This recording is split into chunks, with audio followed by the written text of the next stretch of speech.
इस रोमांचक कहानी की शुरुआत होती है इंग्लैंड की एक बहुत ही बड़ी होटल में दिखाते हुए, जहां पर तीन लड़कियां आपस में मिलकर खेल रही थीं। तभी अचानक उन तीनों लड़कियों को कमरे के कोने में कुछ अजीब सी चीज दिखाई देती है। उसे देखते ही अचानक उन तीनों का चेहरा एकदम से चेंज हो गया, जिसके बाद तीनों लड़कियां खिड़की से कूदकर अपनी जान दे देती हैं। ये खतरनाक इंसिडेंट होने के बाद हमें वहां पर एक छोटा सा साया दिखाई देता है, जो कि उसी कमरे में मौजूद होता है और तीनों लड़कियों को देख रहा था। आखिर ये खतरनाक चीजें कैसे हुई और क्यों हुई, ये तो हमें कुछ देर में पता चल ही जाएगा।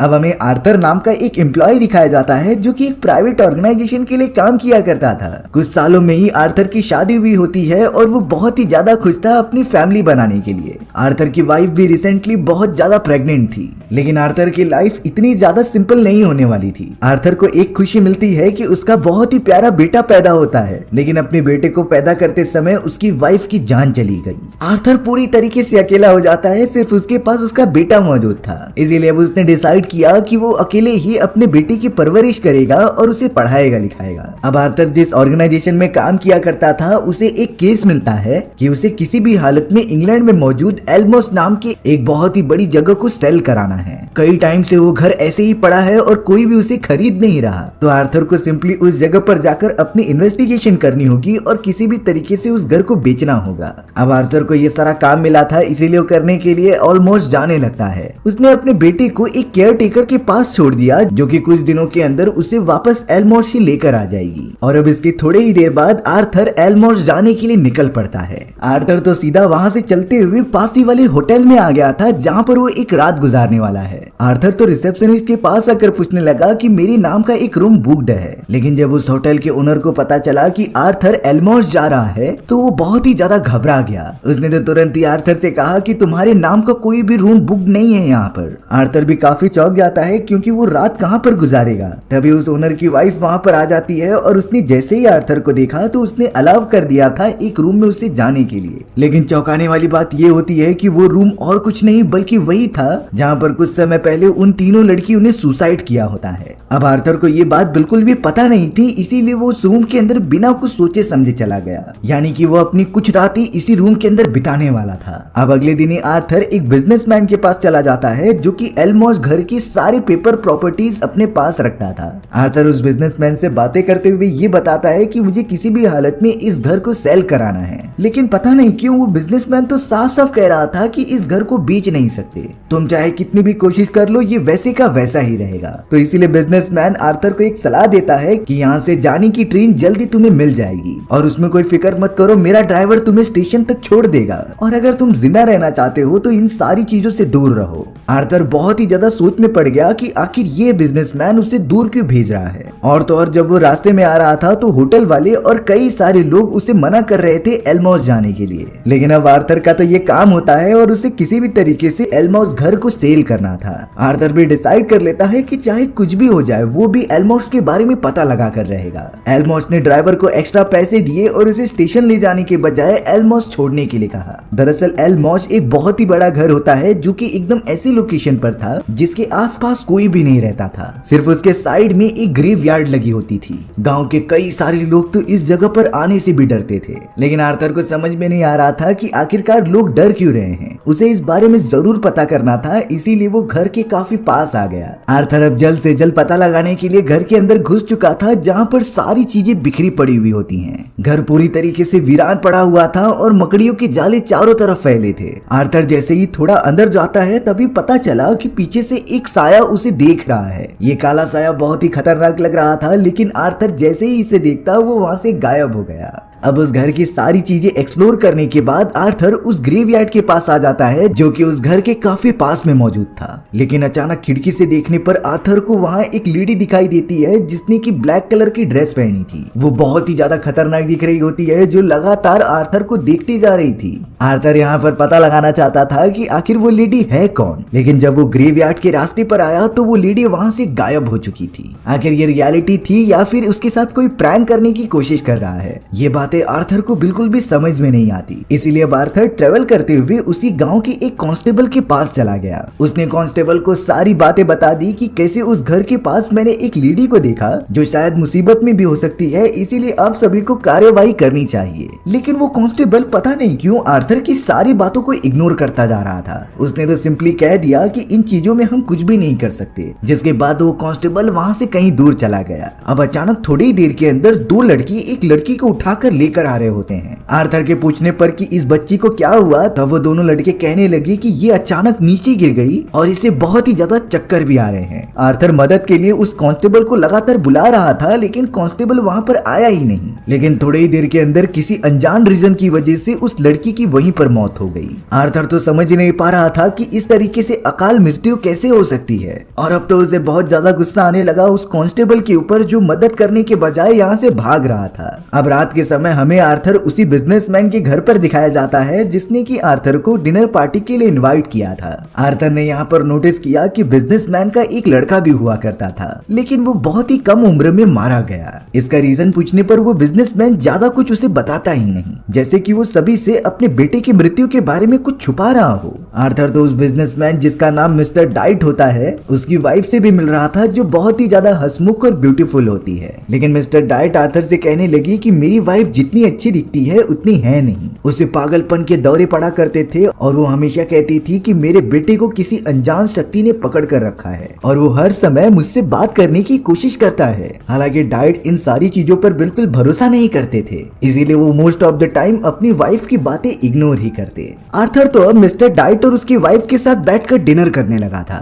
लेकिन तभी अचानक मिस्टर डाइट की वाइफ को बहुत ही ज्यादा दौरा पड़ने लगा और वो एकदम आउट ऑफ कंट्रोल होकर चाकू से अपने टेबल पर कुछ निशान बनाने लगी होती है। मिस्टर डाइट बहुत ही ज्यादा कंफ्यूज हो गए थे कि वो क्या करे, इसीलिए उन्हें अपनी वाइफ को क्लोरोफॉर्म सुगाकर बेहोश करना पड़ा, क्योंकि वो इसी तरीके की मेंटल कंडीशन में आ जाती और कुछ भी परफॉर्म करने लगती। आर्थर भी इन सारी चीजों को पहली बार नोटिस कर रहा था और उसने ये चीजें कभी देखी भी नहीं थी। लेकिन अब जैसे ही उसकी वाइफ के जाने के बाद आर्थर टेबल के पास जाता है, तब आर्थर ने देखा कि उस जगह पर एक साइन बना हुआ है जिसका साफ साफ मतलब ये होता है कि कोई सुसाइड करना चाहता है। अब आर्थर को ये सारी चीजें समझने के लिए काफी टाइम लग रहा था, इसीलिए वो चला गया उसी होटल के अंदर जहाँ पर वो रुकने वाला था। लेकिन ताज्जुब की बात ये होती है कि होटल के अंदर कोई नहीं होता, इसीलिए आर्थर जब अंदर की तरफ जाता है तो बेसमेंट से कुछ आवाजें आने लगी। वो जैसे ही बेसमेंट के दरवाजे की तरफ देख रहा था, तभी उसे एक लड़की फंसी हुई दिखाई दी जो बहुत ही ज्यादा डरावनी लग रही होती है। आर्थर जब उस लड़की को आवाज दे रहा था तो वो लड़की ने साफ साफ कह दिया कि मुझे यहाँ पर छोड़कर चले जाओ, मुझे किसी की भी जरूरत नहीं है। अब यहाँ मिस्टर डेली आर्थर से मिलते हैं और उससे प्रॉमिस करते हैं कि मैं तुम्हें उस घर के पास लेकर जाऊंगा। भले ही मिस्टर डाइट को ये तो भरोसा था कि वो ऑलमोस्ट नाम का घर कभी बिकने नहीं वाला, लेकिन वो आर्थर को पूरा चांस देना चाहता था उसके काम के लिए। लेकिन अब जैसे ही वो लोग गाड़ी में बैठकर वहाँ से निकलने वाले थे, तभी कई सारे गांव वाले उनके सामने आ जाते हैं। दरअसल उनमें से उसी लड़की का फादर भी मौजूद था जो कि आर्थर के हाथों में अपना दम तोड़ देती है। उस लड़की के फादर को ये लगने लगा कि शायद आर्थर की वजह से ही उसकी बेटी की जान गई, क्योंकि आर्थर ने ऑलमोस्ट नाम के घर में उस लेडी को देखा था जो कि ब्लैक कपड़े पहन के ग्रेव यार्ड में खड़ी थी, और इसी रीजन की वजह से उसकी बेटी मारी गई ये वो आदमी समझ रहा था। सभी गांव वाले आर्थर को कहते हैं कि तुम ये जगह छोड़कर हमेशा के लिए चले जाओ, लेकिन मिस्टर डाइट उनकी एक नहीं मानते और अपनी कार को तेजी से भगाते हुए वहां से दूर लेकर आ जाते हैं। अब यहाँ मिस्टर डाइट ने आर्थर को चेतावनी दी कि तुम अपनी नजर एकदम चौकन्ने रखना, क्योंकि तुम्हारे साथ उस घर में कुछ भी हो सकता है। वहाँ से छोड़कर मिस्टर डाइट अपनी तरफ चले गए और आर्थर उस डरावने घर के अंदर आ चुका था। अब यहाँ रात हो चुकी थी, इसीलिए आर्थर ने डिसाइड किया कि वो यहाँ पर ही सोएगा और एक रात गुजारेगा। वो चारों तरफ जल्द से जल्द रोशनी कर देता है और अपनी इन्वेस्टिगेशन चालू करता है अलग अलग लेटर्स पढ़ के। वहाँ बहुत सारे लेटर्स और पेपर्स मौजूद थे जिनके अंदर वो कुछ इन्फॉर्मेशन ढूंढ रहा था। तभी आर्थर को उस जगह पर एक लेटर मिलता है जो कि एलिस नाम की एक लेडी के लिए था। दरअसल ये पूरा घर एलिस के नाम पर ही होता है, जिसकी एक बहन भी हुआ करती थी और उसका नाम जेनेट था। और ये लेटर और किसी ने नहीं बल्कि उसकी बहन जेनेट ने ही भेजा होता है, जिसमें कि वो कह रही थी कि एलिस ने मेरे बेटे को मुझसे छीन लिया और वो मुझे अपने बेटे से कभी मिलने भी नहीं देती थी। दरअसल बात ये होती है कि बहुत ट्राई करने के बावजूद भी एलिस को कोई भी बच्चा पैदा नहीं हो रहा था और वो इस बात से बहुत ही ज्यादा दुखी होती है। इसी वजह से उसने अपनी बहन जेनेट का ही बच्चा चुरा लिया और अपने घर के अंदर रखा। जेनेट का तो सिंपल इतना कहना होता है कि भले ही मेरी बहन ने मेरे बेटे को चुरा लिया, पर आज भी वो मेरा बेटा है और हमेशा रहेगा। उन लेटर्स को और अच्छे से पढ़ने के बाद आर्थर को और सच्चाई पता चलती है कि जेनेट का ये मानना था कि मेरे बेटे की मौत और किसी की वजह से नहीं बल्कि मेरी बहन एलिस की वजह से हुई है। उसने किसी अनजान टाइप का रिचुअल मेरे बेटे के ऊपर परफॉर्म किया जिससे कि वो मारा गया और इसके बाद जेनेट अपनी बहन को कभी माफ नहीं कर पा रही थी। जेनेट इन सारे सदमे को बिल्कुल भी बर्दाश्त नहीं कर पाई और इसी घर के बेसमेंट में अपनी आत्महत्या कर ली। तब जाकर आर्थर को रियलाइज हो रहा था कि जो ब्लैक कलर की लेडी मैंने ग्रेवयार्ड में देखी थी वो और कोई नहीं बल्कि जेनेट ही हो सकती है। आर्थर इस बात से बहुत ही ज्यादा डर गया क्योंकि कोई मरने के बाद इस तरीके से कैसे जिंदा वापस लौट सकता है। हालांकि आर्थर बिल्कुल भी घोस्ट और भूतों के ऊपर भरोसा नहीं करता था, लेकिन अब धीरे धीरे उसे रियलाइज हो रहा होता है कि ये सारी चीजें सही हो सकती हैं। यहाँ आर्थर का कुत्ता बार बार एग्जिट डोर की तरफ भौंकते जा रहा था। आर्थर को नहीं समझता कि आखिर इसका बिहेवियर इस तरीके से चेंज क्यों हो गया, इसीलिए वो एग्जिट डोर के बाहर जाकर देखता है। आर्थर ने नोटिस किया कि मौसम बहुत ही जल्दी बदल चुका है और अब इतनी तेज बारिश भी होने लगी थी।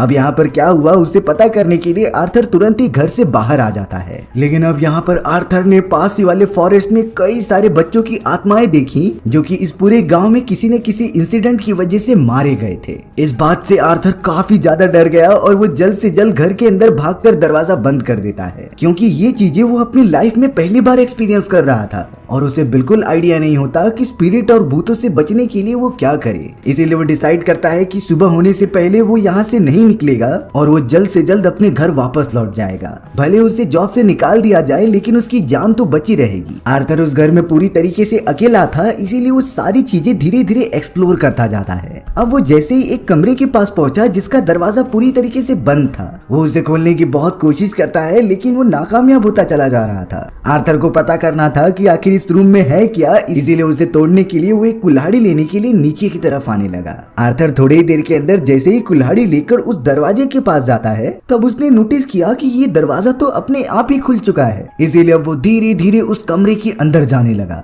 लेकिन आर्थर ने वहाँ पर देखा कि एक चेयर अपने आप ही हिल रही है जैसे कि उसके ऊपर कोई बैठा हो, लेकिन आर्थर को तो वहाँ पर कोई भी नहीं दिखाई दे रहा होता। आर्थर इतना तो समझ गया था कि जरूर इस कमरे में कोई तो है जो उसे दिखाई नहीं दे रहा है। आर्थर तो कहने लगा कि अगर तुम इस कमरे में प्रेजेंट हो तो मेरे सामने आ जाओ। तभी अचानक उसके ठीक सामने एक बहुत ही खतरनाक लेडी आ जाती है जो एक रस्सी की मदद से वहाँ पर सुसाइड करने की कोशिश कर रही थी। आर्थर उसे देखकर बहुत ही ज्यादा डर जाता है और वहाँ से दूर जाने लगता है। लेकिन तभी अचानक एक दूसरे बच्चे के भूत ने उसे बहुत ही ज्यादा डरा दिया था। आर्थर तो तुरंत घबराते हुए उस कमरे से दूर भागने लगता है क्योंकि उसके पास दूसरा कोई ऑप्शन नहीं था। अब जैसे ही वो डोरवे के पास आता है तभी उसके ठीक सामने एक ब्लैक कलर की लेडी पास आते हुए दिखाई दे रही थी। ये वही लेडी होती है जिसे कि आर्थर ने ग्रेवयार्ड में देखा था। अब आर्थर के इतना ज्यादा पैनिक होने के कारण वो जल्द से जल्द पास ही वाले एक कमरे में चला गया और वहाँ का दरवाजा ही बंद कर दिया। उसे लग रहा था कि वो इस जगह पर पूरी तरीके से सुरक्षित रहेगा, लेकिन ये आर्थर की गलतफहमी होती है क्योंकि गांव वाले भी बोल रहे थे कि इस घर में मत आना और उन सब का रीजन यही होता है क्योंकि ये घर पूरी तरीके से भूतिया था और यहाँ पर स्पिरिट्स रहा करती थी। आर्थर जब उस कमरे के अंदर आ गया तब वो नोटिस करता है कि बेड के ऊपर ब्लैक कलर का ब्लड फैलते जा रहा है और उसी के अंदर से एक खतरनाक घोस्ट बाहर निकल रहा था जो आर्थर की तरफ ही देखता जा रहा होता है। आर्थर अब इतना ज्यादा घबरा गया था कि उसकी हार्ट बीट्स काफी तेज हो जाती हैं, इसीलिए वो दरवाजा खोलकर तुरंत ही घर से बाहर की तरफ भागने लगा। लेकिन जैसे ही वो दरवाजा ओपन करता है तो ठीक उसके सामने मिस्टर डाइट मौजूद थे जो कि आर्थर को यहाँ से लेके जाने आए होते हैं। आर्थर तो यहाँ पर चौंक गया क्योंकि इतने ज्यादा एक्सप्लोर करने के कारण सुबह कब हो गई उसे पता ही नहीं चला। मिस्टर डाइट किसी भी तरीके से आर्थर को अपनी कार में बिठाते हैं और वहाँ से लेकर जाने लगते हैं। आर्थर के साथ जो भी उस घर में हुआ वो तो मिस्टर डाइट को बताने की कोशिश तो कर रहा था, लेकिन मिस्टर डाइट को देखकर ऐसा नहीं लगता कि वो किसी भी बातों पर विश्वास करते हैं। वो तो आर्थर द्वारा बताई गई सारी चीजों को इग्नोर करते जा रहे थे। अब आर्थर और मिस्टर डाइट जैसे ही अपनी कार लेकर उस आदमी के पास पहुंचते हैं जो कि एल्मॉस घर की प्रॉपर्टीज की डीलिंग किया करता था, तब पता चला कि उसके घर पर पूरी तरीके से आग लग चुकी है। आर्थर को आइडिया होता है कि उसी घर के बेसमेंट में उस आदमी की बेटी मौजूद है, इसीलिए वो तुरंत ही आग से बचते हुए उसे बचाने के लिए वहाँ पर चला गया। आर्थर जैसे ही बेसमेंट पे पहुँचता है तभी अचानक उसे वहाँ पर जेनेट की आत्मा दिखाई दी जो कि उस लड़की को आत्महत्या करने पर मजबूर कर रही थी। हालांकि आर्थर ने उस लड़की को समझाने की बहुत कोशिश की पर वो लड़की अपने आप को भी पूरी तरीके से आग में जला लेती है। देखते ही देखते उस लड़की की पूरी बॉडी जलकर राख हो गई और वो वहीं पर अपना दम तोड़ देती है। आर्थर को मजबूरन वहाँ से बाहर आना पड़ा क्योंकि उसके पास कोई और रास्ता नहीं होता है। इस इंसिडेंट के बाद मिस्टर मिस्टर डाइट आर्थर को थोड़ा सा रेस्ट देने के लिए अपने घर पर ही लेकर आ जाते हैं। आर्थर का बिहेवियर काफी अजीब तरीके का हो गया था, क्योंकि उसने अपनी जिंदगी में जो चीजें नहीं देखी थी और उसे जिन चीजों पर बिल्कुल भरोसा नहीं था, उसके सारे थॉट प्रोसेस अब चेंज होने लगते हैं। आर्थर तो अब घोस्ट और स्पिरिट के मामले में थोड़ा सा सीरियस हो गया था। अब आर्थर यहाँ बात करने के लिए मिस्टर डाइट की वाइफ के पास आ जाता है। मिस्टर डाइट की वाइफ ने आर्थर को बताया कि मेरे बेटे की मौत समुद्र में डूबने की वजह से हुई थी और वो मोमेंट मैं कभी भी नहीं भूल सकती हूँ। अचानक मिस्टर डाइट की वाइफ की आवाजें एकदम चेंज होने लगी और उसे फिर से दिमाग का दौरा पड़ने लगता है। वो तो बार बार आर्थर से कह रही होती है कि उसने हमें मजबूर किया ये सारी चीजें करने के लिए। आर्थर भी नहीं समझ पाता कि आखिर इन वर्ड्स का मतलब क्या है। आर्थर को अचानक से कुछ विजन्स आने लग जाते हैं, जिसमें कि वो उन्हीं बच्चों की यादें देख रहा था जो कि मर चुके हैं, यानी कि उन सभी बच्चों को किसी ने फोर्स किया था अपनी आत्महत्या करने के लिए। और ये सारी चीजें और किसी ने नहीं बल्कि जेनेट की आत्मा नहीं की थी। थोड़ी ही देर में वहाँ पर मिस्टर डाइट आ जाते हैं, जिन्होंने अपनी वाइफ की इस हालत को देखकर उसे पकड़ लिया था और उसकी वाइफ भी पूरी तरीके से बेहोश हो गई। लेकिन इस मोमेंट पे आर्थर को सब कुछ पता चल जाता है कि आखिर राज क्या है। दरअसल जेनेट का बेटा बुरी तरीके से मारा गया था, इसीलिए वो गांव में मौजूद सारे बच्चों को मार रही थी, क्योंकि उसे अपना बदला चाहिए था। वो सारे बच्चों को अपने कंट्रोल में करती और उन्हें सुसाइड करने पर मजबूर कर देती। अब यही सारी बातें पता करने के लिए आर्थर मिस्टर डाइट को उसके ऊपर भरोसा करने के लिए कहता है। मिस्टर डाइट एक समय के लिए आर्थर पर भरोसा कर लेते हैं और उससे सॉल्यूशन पूछते हैं। तब जाकर आर्थर ये प्लान बता रहा था कि अगर हम जेनेट के बच्चे की डेड बॉडी वहाँ पर लौटा दे, तब शायद हो सकता था कि वो बाकी बच्चों को छोड़ दे। लेकिन मिस्टर डाइट कहते हैं कि इस तरीके से तुम्हें उसकी डेड बॉडी नहीं मिलेगी, वो तो उसी जगह पर मिल सकती है जहाँ डूबने के बाद उसकी मौत हुई थी, यानी कि एक दलदल के अंदर। इसीलिए अब बिना देरी किए आर्थर और मिस्टर डाइट उस दलदल के पास आ जाते हैं जहाँ पर जेनेट की बेटी की डेड बॉडी मौजूद थी। आर्थर तुरंत ही अपने बॉडी में एक रस्सी बांध देता है, जिसे कि उसने कार से कनेक्ट कर दिया था, और अब वो तुरंत ही दलदल के अंदर उतर गया और चारों तरफ ढूंढने लगा उस बच्चे की डेड बॉडी को। काफी मेहनत करने के बाद आखिरकार जेनेट के बच्चे की डेड बॉडी उसे मिल जाती है, जिसे कि वो धीरे धीरे करके बाहर लेकर आ गया। आर्थर और मिस्टर डाइट उस बच्चे की डेड बॉडी को अच्छे से साफ करते हैं और उसे एल्मॉर्स के अंदर लेकर आ जाते हैं। आर्थर ने जल्दी रिएक्ट कराने के लिए उस बच्चे की डेड बॉडी उसी कमरे में जाकर रख दी थी, जिसके अंदर शुरुआत में उसे जेनेट की आत्मा दिखाई दी थी। आर्थर ने उस बच्चे के चारों तरफ वही लेटर्स रख दिए होते हैं जो कि जेनेट ने अपनी बहन के लिए लिखे थे। आर्थर भले ही इन सारी चीजों में बिल्कुल नया था, लेकिन वो फीलिंग्स जानता है कि एक मदर से जब उसका बेटा छीन जाता है तो वो कितनी ज्यादा दुखी होती है, और वो पूरी कोशिश कर रहा था कि जेनेट को आजादी मिल जाए, जिससे कि वो बाकी किसी भी पेरेंट्स के बच्चों को चोट ना पहुंचा सके। अब हमें यहाँ नीचे की तरफ मिस्टर डाइट दिखाए जाते हैं, जो कि बहुत ही ज्यादा डर रहे थे, क्योंकि उन्हें पहले से ही इस भूतिया घर में आने से बहुत डर लगा करता था। अब अचानक मिस्टर डाइट को एक कमरे से आवाज आती है और किसी के होने का एहसास होता है। उसे लग रहा था कि वहाँ पर कोई बच्चा है, इसीलिए वो देखने के लिए चले गए। वो बच्चा सेम टू सेम उनके बेटे जैसा दिखाई दे रहा था, इसीलिए मिस्टर डाइट रुक नहीं पाते और उस कमरे के अंदर चले जाते हैं। लेकिन जैसे ही उन्होंने दरवाजे की दूसरी तरफ देखा, तभी अचानक वहाँ पर उनके ही बेटे की स्पिरिट होती है, जिसने कि कमरे का दरवाजा तुरंत ही बंद कर दिया। मिस्टर डाइट उस कमरे में पूरी तरीके से फंस चुके थे। उन्हें तो बिल्कुल भी समझ में नहीं आता कि वो यहाँ से बाहर कैसे निकले। वो लगातार आर्थर को चिल्लाने लगे थे मदद के लिए। वहीं अब आर्थर जिस कमरे में मौजूद होता है, उसे ये समझ में नहीं आ रहा था कि आखिरकार जेनेट की सोल अब तक यहाँ पर आई क्यों नहीं। तभी दूर कहीं रास्ते में उसे सारी कैंडल्स बुझती हुई दिखाई देती हैं, यानी कि उसे अंदाजा हो चुका था कि शायद जेनेट की सोल यहाँ पर आ चुकी है। जेनेट की आत्मा अब बहुत ही ज्यादा गुस्से में आर्थर पर हमला करने लगी और उसे भारी मात्रा में चोट पहुंचाने की कोशिश करती है। आर्थर तो कैसे भी दूसरी जगह पर कूदकर उससे बच रहा था, और अब वो सीधा जेनेट के बेटे की डेड बॉडी के पास आ जाता है, जिससे कि अब जेनेट की स्पिरिट ने अपने बेटे को सेंस कर लिया था और वो तुरंत ही पता नहीं वहाँ से कहीं गायब हो जाती है। अगले ही मोमेंट में मिस्टर डाइट जिस कमरे में फंसे हुए थे, उसका दरवाजा भी ओपन हो गया, जिसकी मदद से वो ऊपर की तरफ आर्थर से मिलने चले आते हैं। आर्थर उन्हें एकदम रिलैक्स होकर बता रहा था कि आखिरकार जेनेट की सोल वापस चली गई है अपने बेटे को लेकर,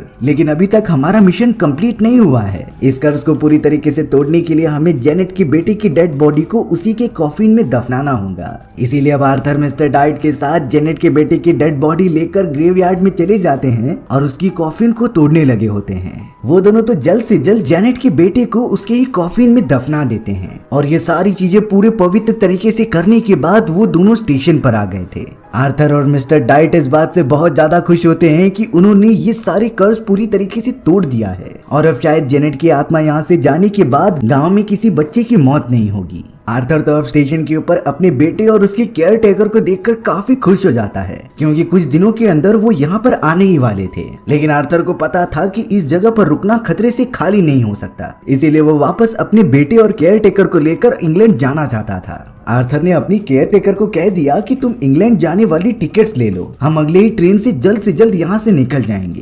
केयर टेकर तो अब जाकर प्लेटफॉर्म मास्टर से टिकट्स की अरेंजमेंट करने लगी और वहीं आर्थर अपने बेटे के साथ मिस्टर डाइट से कुछ बातें करने लगा होता है। वो दोनों एक दूसरे की फैमिली के बारे में बातें करने में काफी बिजी हो गए और तभी आर्थर को पता नहीं चलता कि उसका बेटा उसका हाथ छुड़ाकर दूसरी तरफ जाने लगा होता है जहाँ से ट्रेन आ रही थी। तभी आर्थर की नजर एक काले साए पर गई जो और कोई नहीं बल्कि जेनेट की आत्मा होती है। वो जेनेट की आत्मा को जैसे ही मुस्कुराते हुए देख रहा था तभी उसकी नजर ट्रेन के सायरन पर पड़ी। आर्थर नोटिस करता है कि उसका बेटा अब ट्रेन के ट्रैक पर मौजूद है, जिससे कि ट्रेन अब टकराने वाली थी। आर्थर तुरंत ही भागते हुए चला गया अपने बेटे को बचाने के लिए, क्योंकि उसके अलावा इस दुनिया में अब कोई भी नहीं था। आर्थर भले ही अपने बेटे को पकड़ लेता है, लेकिन शायद काफी देर हो चुकी थी। ट्रेन उन दोनों को ही अब हिट कर देती है, जिसके बाद आर्थर और उसका बेटा दोनों ही मारे गए थे। मिस्टर डाइट तो ये चीजें देखकर काफी ज्यादा शॉक हो गए और अब उन्हें ट्रेन के मिरर्स के अंदर उन्हीं सारे बच्चों की आत्माएं दिखाई जाती हैं जो कि अब तक जेनेट की स्पिरिट ने बुरी तरीके से मार दिया था।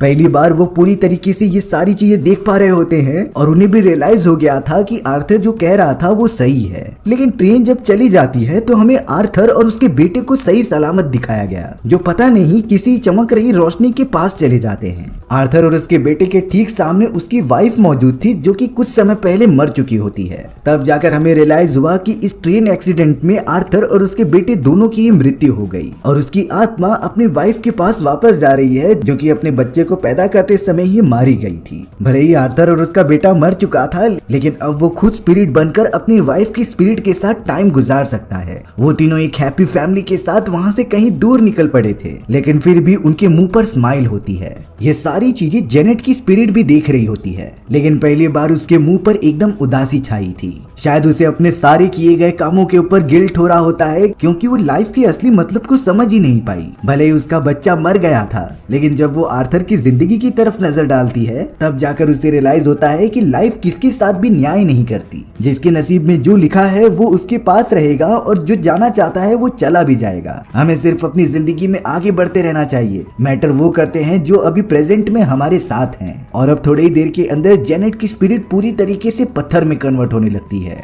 यानी कि शायद वो हमेशा हमेशा के लिए यहाँ से जा रही है। और इसी तरीके से हमारी ये डरा देने वाली कहानी यहीं खत्म हो गई। सो व्यूअर्स, आपको ये स्टोरी कैसी लगी कमेंट सेक्शन में बताना भूलना मत। और अगर आपको मेरा एक्सप्लेनेशन 1% भी अच्छा लगा होगा ना, तो वीडियो को लाइक एंड चैनल को सब्सक्राइब जरूर कर देना। मिलते हैं इसी तरीके की मजेदार वीडियोस में, तब तक के लिए बाय बाय।